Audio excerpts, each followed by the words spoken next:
angkatan ke-11 dari Kabupaten Guru SMP Negeri 50 Provinsi Sulawesi. Pada video kali ini saya tidak sendiri, saya ditemani oleh rekan saya. Silakan berkenalan dulu. Perkenalkan, nama saya Nining Suradi Fitri, saya guru PPKN di SMK Negeri 50. Ibu Nining ini, beliau adalah guru PPKN yang nanti akan menjadi rekan sejawat saya dalam melakukan observasi di kelas. Bu Nining, bagaimana kabarnya hari ini? Hari ini baik, alhamdulillah baik kabarnya. Oke, baik. Terima kasih sebelumnya Bu Nining sudah mau menemani saya dalam melaksanakan tugas untuk melakukan observasi di kelas ya Bu Nining. Oke, Bu Nining, jadi sebelumnya saya sampaikan bahwa tujuan saya bertemu dengan Bu Nining adalah bagaimana saya nanti akan melakukan observasi bersama Ibu Nining nanti di kelas. Dalam proses observasi ini tentunya ada 3 tahapan yang akan kita lakukan. Yang pertama adalah tahapan pra-observasi, kemudian observasi, dan pasca observasi. Nah, hari ini kita bertemu di tahap pra-observasi, di mana saya akan menanyakan kesiapan sebelum Ibu Nining mengajar, kemudian hal-hal apa yang perlu Ibu Nining persiapkan nantinya di dalam kelas, seperti itu.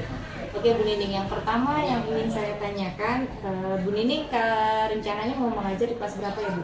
Di kelas 82. Oh, kelas 82. Kalau boleh boleh tahu di jam berapa? Jam ke-45 setelah istirahat pertama. Oke, jam ke-45 jam ini ya, jam setelah istirahat ya. Materi apa ya Bu? Materinya tentang perumusan dan pengesahan undang-undang. Oke, materi perumusan dan pengesahan undang-undang di kelas 82. Sebelum Ibu Nining mengajar tentunya ada tujuan yang ingin Ibu Nining sampaikan. Kalau boleh tahu dalam pertemuan kali ini tujuan yang ingin Ibu Nining sampaikan itu ada apa Ibu? Ada satu saja, karena ini kita masih masuk bab 2 awal. Dengan tujuannya itu peserta didik mampu memahami perumusan dan perencanaan Undang-Undang Dasar 1945. Oke, baik. Terima kasih Ibu Nining. Kemudian, adakah metode atau pendekatan atau strategi yang Ibu Nining pakai dalam pembelajaran kali ini? Oke, karena saya sebutkan tadi ini masih bab awal, saya bisa untuk menggunakan strategi yaitu tanya jawab, ceramah, dan diskusi kepada peserta didik. Oke, karena masih pemahaman, Ya, itu lagi pemahaman awal peserta didik. Baik, kalau boleh tahu untuk pertemuan selanjutnya apa yang akan Ibu Nining lakukan? Oke, pertemuan selanjutnya karena tadi pertemuan pertama sudah kita melakukan bagi kelompok, jadi pertemuan berikutnya kita akan diskusi dulu. Kita akan presentasi hasil dari kerja kelompok mereka masing-masing setiap kelompok. Jadi tadi saya sudah bagi 3 kelompok untuk setiap kelompok. Oke, baik. Terima kasih Bu Nining sudah menjelaskan apa yang akan disampaikan nanti ketika kita melakukan observasi di kelas. Yang selanjutnya adalah adakah yang sudah Ibu Nining persiapkan mungkin terkait dengan bahan belajar atau persiapan kita sebagai seorang guru dalam mengajar itu seperti apa? Pertama yang saya siapkan adalah RPP ya. Saya siapkan juga materi yang perlu saya sampaikan agar materinya tertuju tidak kemana-mana. Jadi saya sudah sampaikan materinya, sudah siapkan materi. Oke, siap. Jadi nanti kita akan bertemu di jam kedua. Jam kedua istirahat pertama ya, maksudnya di jam ke-4 ke-5. Semoga observasi kita nanti berjalan dengan lancar. Oke, terima kasih Bu Nining sudah menemani saya dalam observasi kali ini. Nanti sampai ketemu di observasi dan pasca observasi. Baik, terima kasih. Mungkin apa yang perlu saya sampaikan, percakapan kita sampai di sini. Sampai ketemu di observasi. Wassalamualaikum warahmatullahi wabarakatuh.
Kalau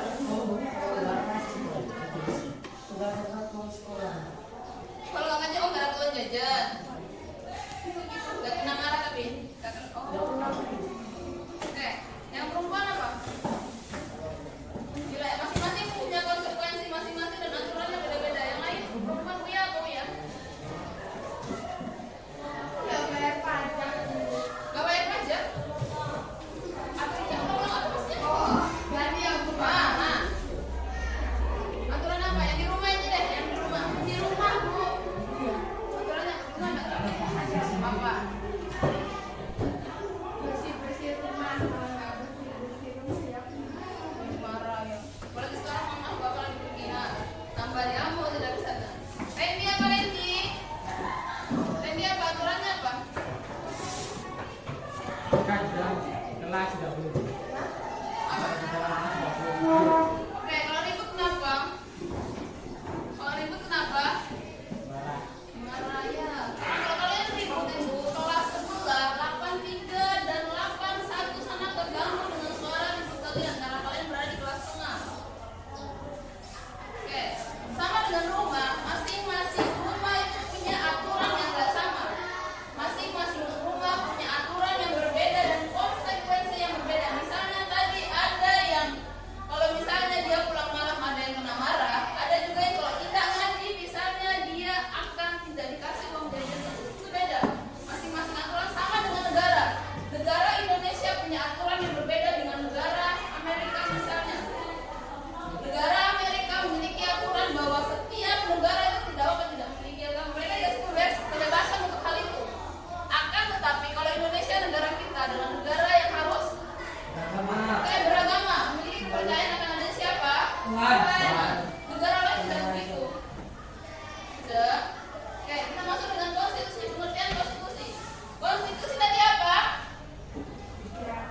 Konstitusi, oke apa? Undang-undang dasar. Undang-undang dasar adalah pengertian konstitusi itu terbagi atas dua bahasa. Oke, sekarang kita bahas dulu bahasa pertama. Konstitusi berasal dari bahasa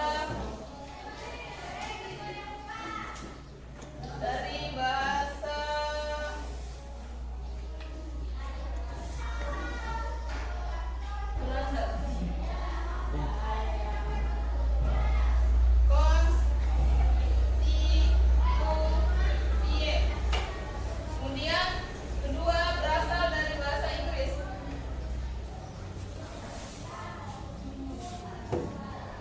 Dari bahasa Inggris.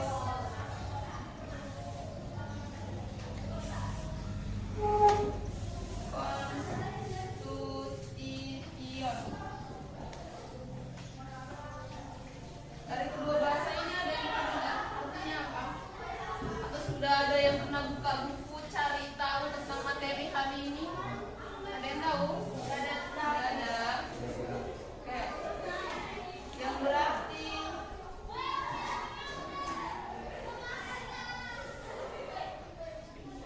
hukum dasar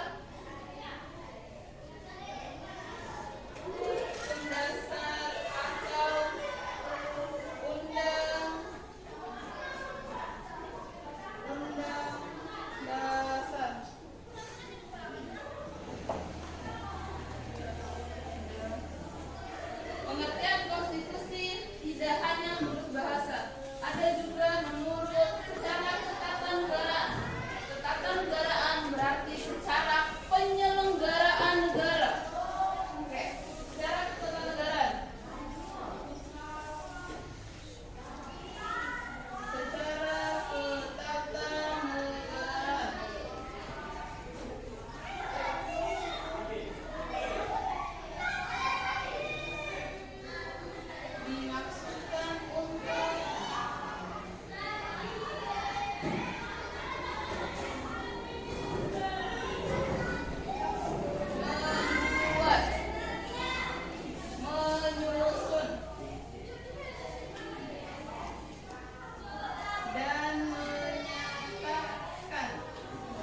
Dari yang sudah sampai sini.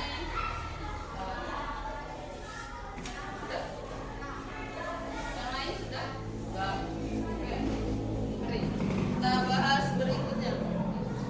Untuk membuat penyusun yang menyatakan suatu negara, kita ada 4 faktor pendukung, 4 unsur. Oke. Kalau misalnya kalian membuat negara, apa yang kalian perlukan? Masyarakat. Oke. Apa? Masyarakat. Oke, masyarakat atau biasa yang disebut dengan penduduk. Penduduk itu siapa? Orang-orang asli yang mendiami suatu tempat. Oke, yang kedua apa? Aturan. Apa? Aturan. Pemimpin. Negara dulu nih, kita buat negara dulu, jangan pemimpinnya dulu, negaranya dulu. Aturan. Aturan.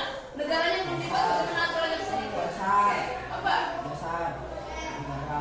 Kalau misalnya dalam suatu tempat yang kita diam itu namanya apa? Daerah. Daerah atau? Wilayah. Wilayah. Oke, yang kedua ada? Wilayah. Wilayah. Oke, yang ketiga. Kalau misalnya kita sudah punya wilayah, kita sudah punya penduduk, kemudian apa lagi? Pulau. Pulau itu diartikan sama dengan wilayah. Yang ketiga apa? Belum pemimpin. Kalau misalnya kita sudah bebas dari penjajahan itu namanya apa? Merdeka. Kata lain dari merdeka apa? Bebas. Bebas. Bebas. Kata lain dari bebas. Apa? Apa? Ayo apa? Kata lain dari merdeka. Kata lain dari bebas apa? Yang ketiga itu kita harus punya pemerintah yang berdaulat. Kalau tidak punya pemerintah yang berdaulat, bagaimana penyelenggaraan negara akan terlaksana? Tidak. Yang keempat apa? Pemimpin. Apa? Pemimpin. Pemimpin. Pemimpin dia masuk dalam pemerintah yang berdaulat. Oke, yang keempat apa?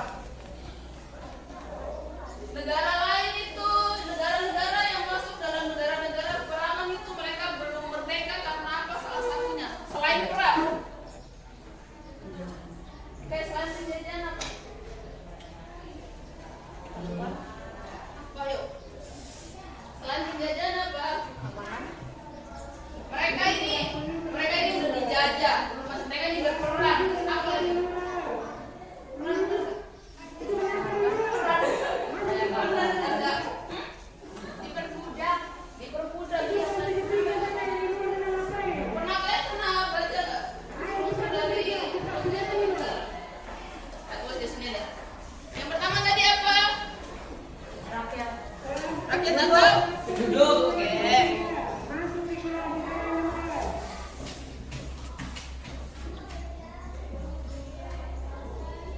Suatu negara. Yang pertama ada penduduk. Kedua apa tadi? Wilayah.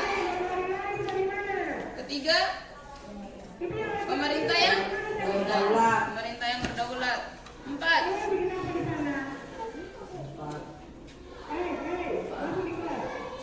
Kemerdekaan.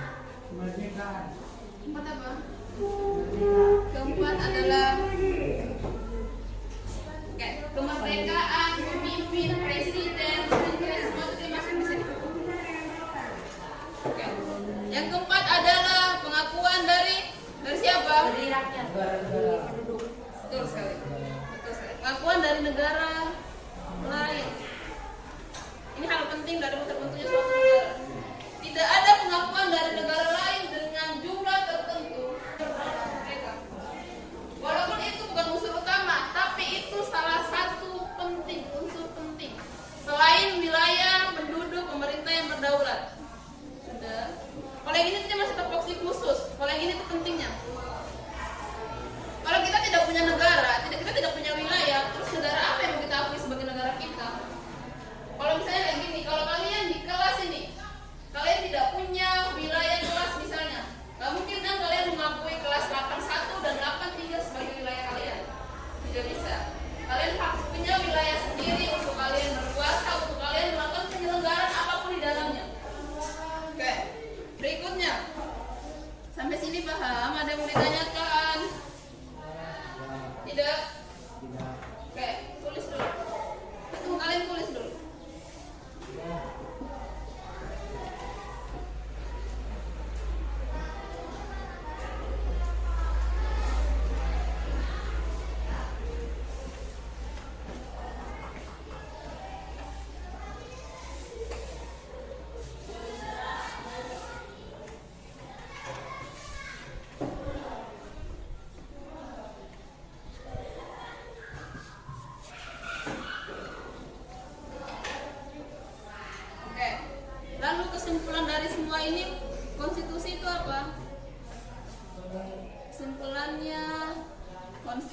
konstitusi adalah apa?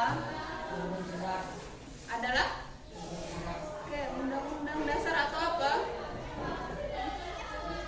Hukum dasar. Oke, mari kita tulis. Oke, konstitusi, kesimpulan konstitusi adalah hukum dasar. Hukum dasar yang dijadikan pegangan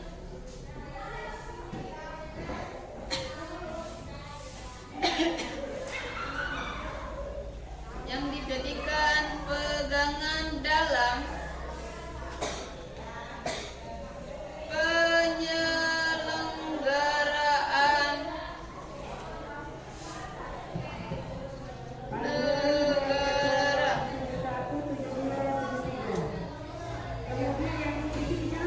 Penyelenggaraan negara itu ada 3. Penyelenggaraan negara itu ada 3. Yang pertama ada lembaganya ada 3. Pertama ada eksekusi. Yang pertama itu ada eksekutif. Yang kedua legislasi. Legis apa? Lembaga negara. Yang pertama ada eksekutif. Yang kedua ada legislatif.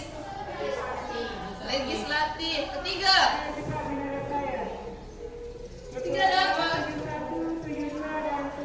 Ketiga ada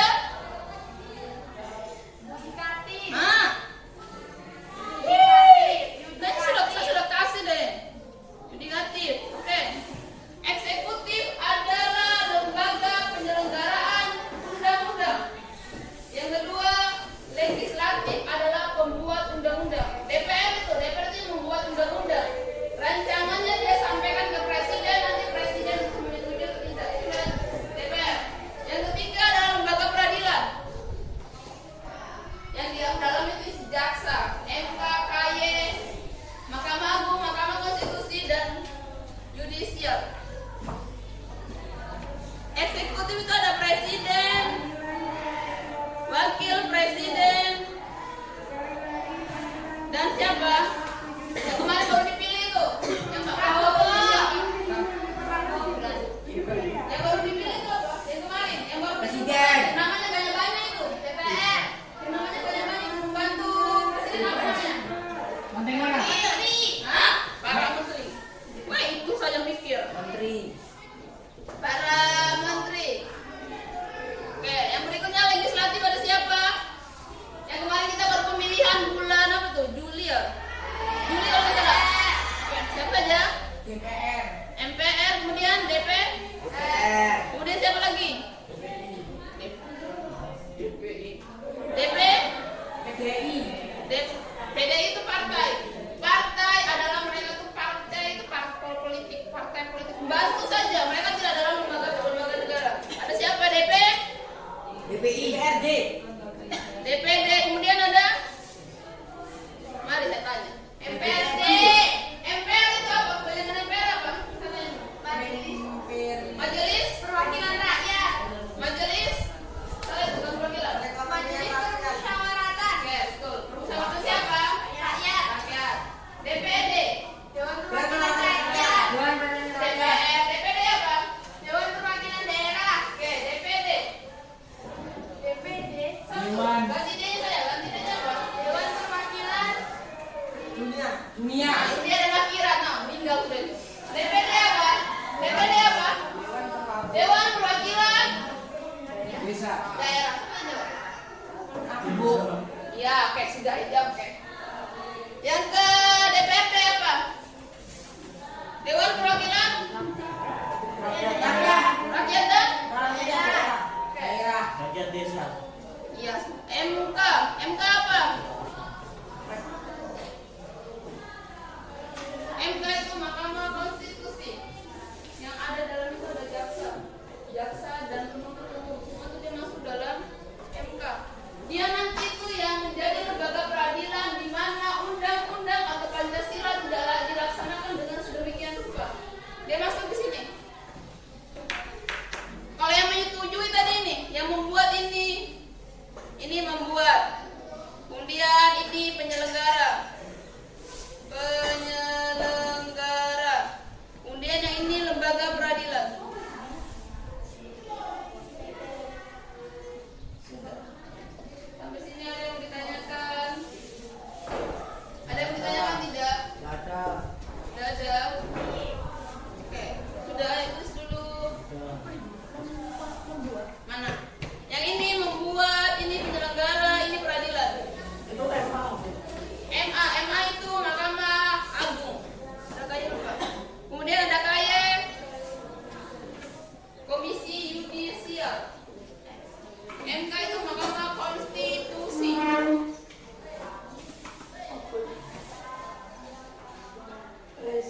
Undang-Undang Dasar 1945. Kemudian ada namanya Undang-Undang Dasar Republik Indonesia Serikat. Dulu setelah kita merdeka, negara kita masih berbentuk KRIS atau Republik Indonesia Sementara karena kekuasaan kita masih sepantaran dengan Belanda, masih dalam kesatuan negara Belanda. Oke, kita akhirnya menggunakan Undang-Undang Dasar RIS.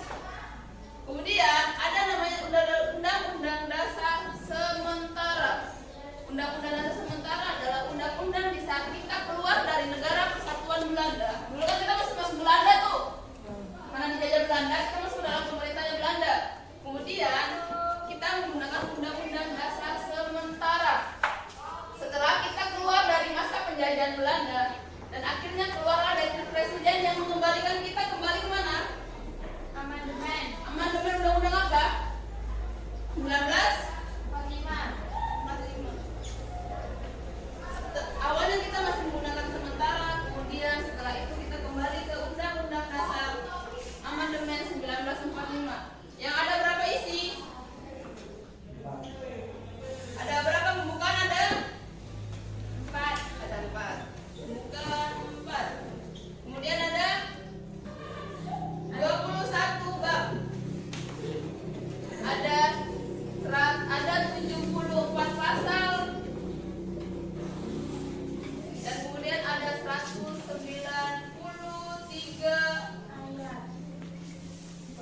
aturan utama. Banyak toh. Kita seru hafal kali ya, seru nggak seru hafal ya? Hafal 2 bab saja. Hafal undang-undang, pasal-pasalnya. Seru bisa, seru bagi saya. Pasal-pasal. Kemudian ada 3 aturan peralihan. Kemudian ada 2 aturan tambahan.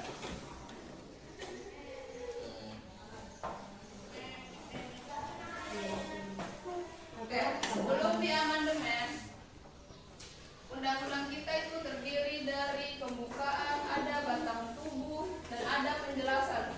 Penjelasan itu digunakan ketika ada arti-arti dari pasal itu yang dia memiliki istilah ganda, penjelasan ganda. Akhirnya diganti menjadi hanya ada pembukaan pasal-pasal saja, hanya 2 saja. Pasal-pasalnya itu berubah. Misalnya ada pada pasal 5 ayat 1 dikatakan bahwa ini sebelum di amandemen ya, sebelum dirubah. Perubahan amandemen itu artinya perubahan. Sebelum perubahan terjadi, pada pasal 5 itu dikatakan bahwa presiden yang bisa untuk mencalonkan diri hanyalah warga negara Indonesia asli yang beragama Islam dan warga Indonesia yang tidak memiliki kewarganegaraan ganda. Kewarganegaraan ganda itu apa? Kewarganegaraan ganda adalah mereka memiliki 2 kewarganegaraan. Biasanya terjadi kepada mereka yang orang tuanya menikah dengan orang beda negara. Nah, misalnya Indonesia dengan Belanda misalnya, berarti dia punya kewarganegaraan 2 tuh. Kalau ke Indonesia, Belanda sampai dengan umur 18 tahun untuk memilih kewarganegaraan mana yang akan dia pilih. Oke, akhirnya setelah itu diamandemen dan diganti menjadi yang bisa mencalonkan diri sebagai presiden dan wakil presiden hanyalah warga Indonesia asli yang tidak memiliki kewarganegaraan ganda. Yang beragama Islam tadi dihapus. Kenapa? Kenapa dihapus? Kenapa dihapus? Oke, karena tidak memandang agama lain. Di Indonesia ada berapa negara? Ada berapa agama yang diakui? 6. Apa saja? Islam, Hindu, Buddha, Konghucu, Katolik, Protestan. Kalau misalnya kita pakai peraturan yang tadi, bisa tidak di negara kita? Tidak bisa, karena yang balik lagi negara kita tidak didiami oleh satu agama saja. Negara kita didiami oleh berbagai agama dan mungkin ada beberapa agama yang belum diakui sampai saat ini. Yang kita biasa sebut dengan aliran kepercayaan. Agama yang diakui hanya 6. Bayangkan kalau misalnya peraturan itu masih berlaku sampai sekarang. Apa nggak tonjok-tonjokan itu antar agama? Kali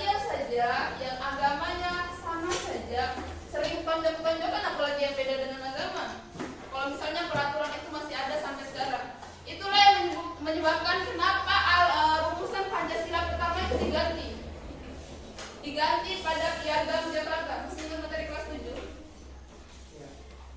Kelas 7 semester awal, tidak ingat lagi. Oke, di situ dikatakan bahwa kita itu sesuai ajaran, menganut ajaran sesuai dengan syariat Islam. Akhirnya diganti dengan sila ke-1 apa isinya? Sebelumnya syariat Islam diganti dengan ketuhanan yang esa, karena mereka berpikir bahwa agama kita, pahlawan-pahlawan kita tidak hanya agama Islam saja, ada agama lain juga. Seperti itu. Kemudian sudah konstitusi tertulis sudah? Udah. Ada berapa? Ada 4 apa saja? Oke, kedua undang-undang Piagam Republik Indonesia Serikat. Oke, yang ketiga undang-undang yang keempat undang-undang sementara. Oke, kalau undang-undang sementara tadi apa?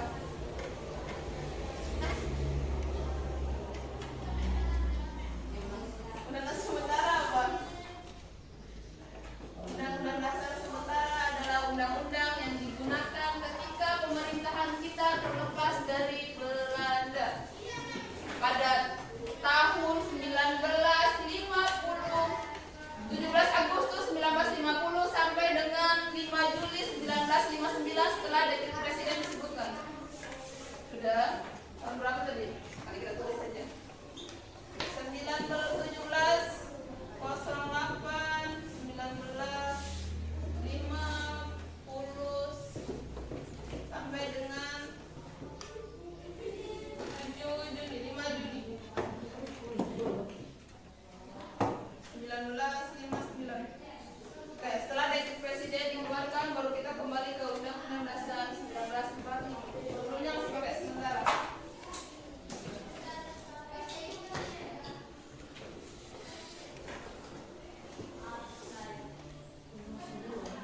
Oke, kemudian berikutnya adalah konstitusi tidak tertulis. Konstitusi tidak tertulis itu biasa disebut dengan konvensi atau kesepakatan.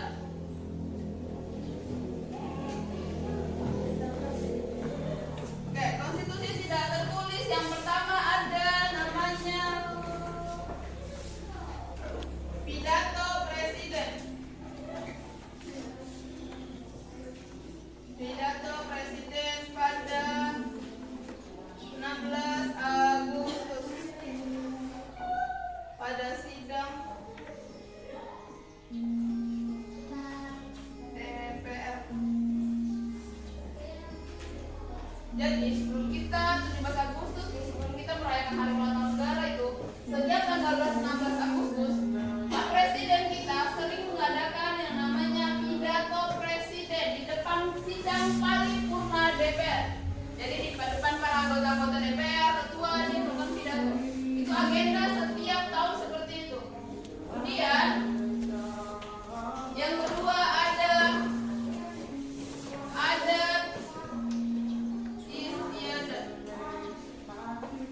Adat istiadat itu termasuk dalam konvensi atau kesepakatan, karena adat istiadat tidak pernah dibutuhkan. Adat istiadat itu berdasarkan turun temurun dari kakek nenek ke cucu-cucunya sampai cucu. Contohnya adat istiadat Jawa apa? Yang Jawa udah lumping, apalagi?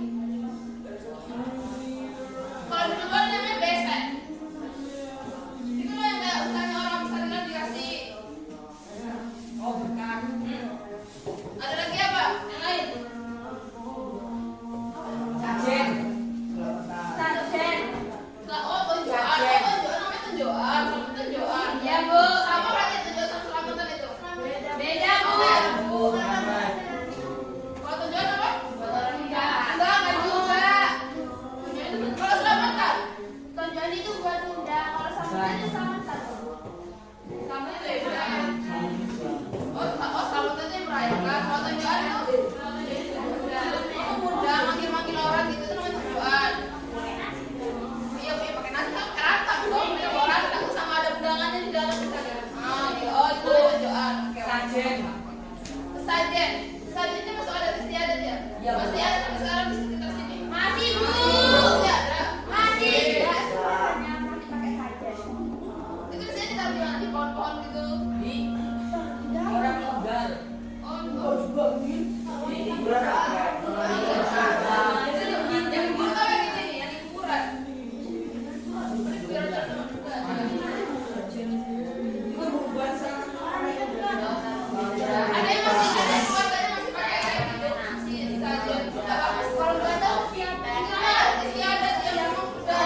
mati, nggak boleh ngejaring di situ sampai batas waktu 6 bulan.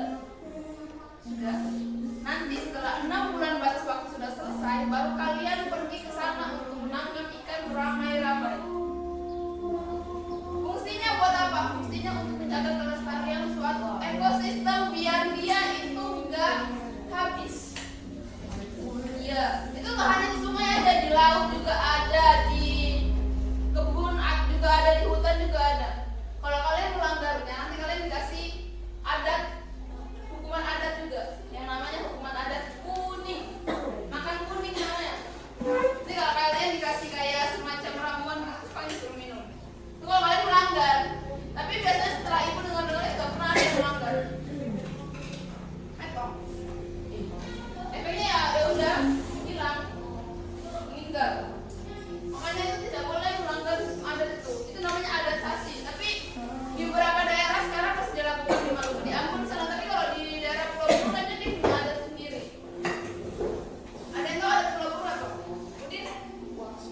Ada nggak? Jauh. Ada di sini yang selain Jawa dan Maluku. Ada yang apa? Oh, Jawa Tengah ya? Apa? Jateng? Apa? Jateng. Apa?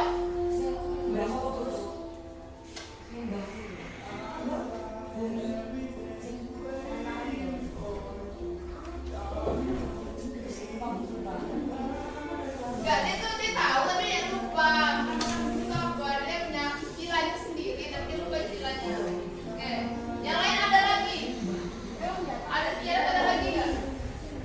Misalnya ini ada yang kayak acara 7 bulanan, acara apa gitu. Saya budi lagi, saya budi itu gitu.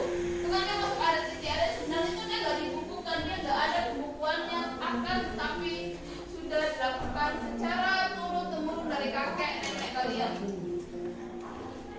Tidak dibukukan, tidak ada. Mungkin kalau misalnya resep makanannya ada, tapi kalau misalnya adat istiadatnya nggak ada.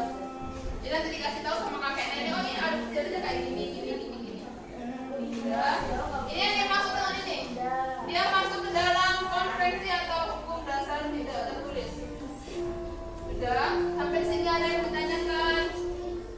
Ada tidak? Ada. Kalau tidak ada saya tanya dulu. Ada yang ditanyakan? Saya tanya. Oke, sekarang ibu akan memilih 3 orang ibu guru jadikan ketua kelompok. Sudah? Saya akan pilih 3 orang untuk saya jadikan ketua kelompok. Pertama ada Wida, ada Fauza, Amin. ada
Bu, dia dendam sama aku loh, Bu. Sama Bu.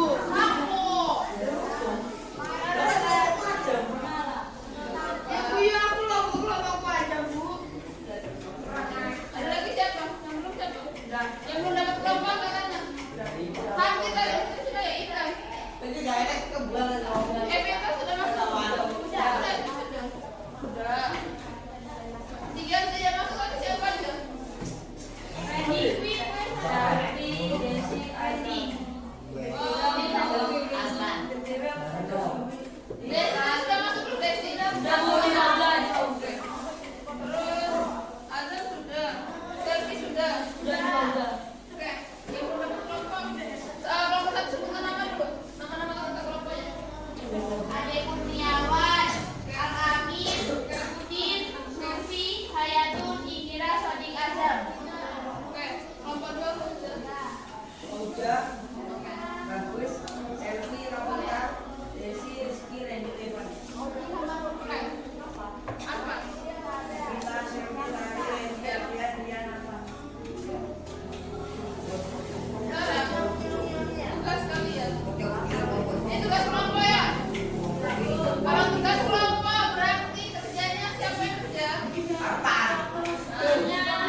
Ini kelompok 2 tentang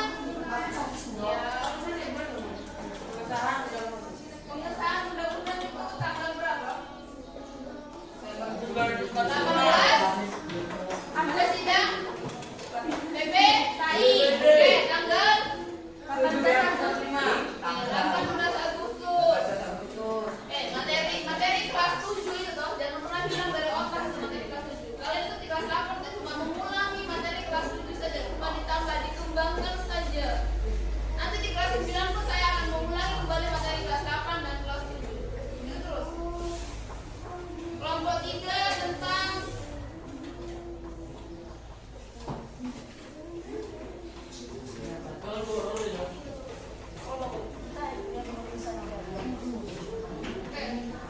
fungsi dan kedudukan. Fungsi dan kedudukan.